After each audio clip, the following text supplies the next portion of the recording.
జై తెలంగాణ. ఈరోజు మూసీ నది పరివాహక ప్రాంతంలో మూసీ ప్రక్షాళన పేరుతోని ఈ ప్రభుత్వం చేస్తున్నటువంటి విధ్వంసం పైన శాసన మండలిలో బీఆర్ఎస్ సభ్యులందరం కూడా మేము రకరకాల అంశాలను రేకెత్తించడం జరిగింది. కానీ ప్రభుత్వం దేనికి కూడా జవాబు చెప్పకుండా తప్పించుకోవడం అన్నది అత్యంత బాధాకరం.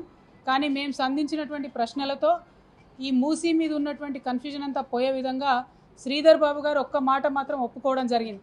అదేమంటే 4100 కోట్ల రూపాయలతోని ప్రపంచ బ్యాంకులో రుణానికి మేము అప్లై చేసినటువంటి మాట వాస్తవమే అని చెప్పారు. మరి ప్రపంచ బ్యాంకులో రుణానికి పోయినప్పుడు డిపిఆర్ లేకుండా ఎట్లా ఇస్తుంది ప్రపంచ బ్యాంకు అని మేము అడిగిన దానికి మాత్రం ఆయన సమాధానం దాటవేసిండు. ఇవాళ ప్రజలుగా మనందరం ఆలోచించుకోవాలి. ఒక చిన్న బైక్ లోన్ పోతే కూడా 100 కాగితాలు అడుగుతారు. 4100 కోట్ల రుణాలు ప్రపంచ బ్యాంకు నుంచి అడిగినప్పుడు మరి డిపిఆర్ లేకుండా ప్రపంచ బ్యాంక్ ఇస్తుందా? మరి ప్రభుత్వం ఇవాళ శాసన మండలిలో శాసనసభలో తప్పుడు సమాధానాలు ఇచ్చి సమాజాన్ని తప్పుదోవ పట్టించేటటువంటి ప్రయత్నం చేస్తూ ఉంది.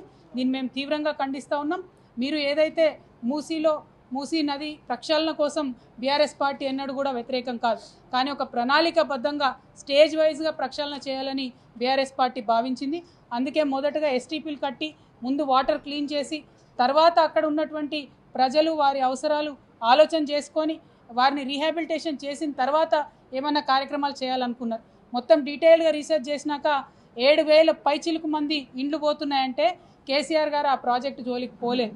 ముందు క్లీన్ చేద్దామని ఎస్టీపీల జోలికి కేసీఆర్ గారు పోయింది.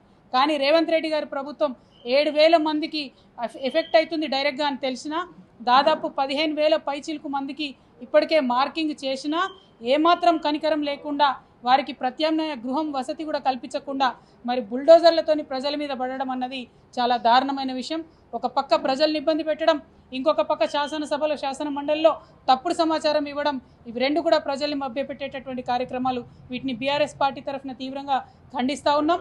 మూసీలో పేద ప్రజలు ఎవరైతే ఉన్నారో వారికి చిన్న ఆస్తి నష్టం కూడా జరిగినా బీఆర్ఎస్ పార్టీ ఊరుకోదు, మీ పక్షాన నిలబడి పోరాటం చేస్తుందని చెప్పి ఈ సందర్భంగా తెలియజేస్తూ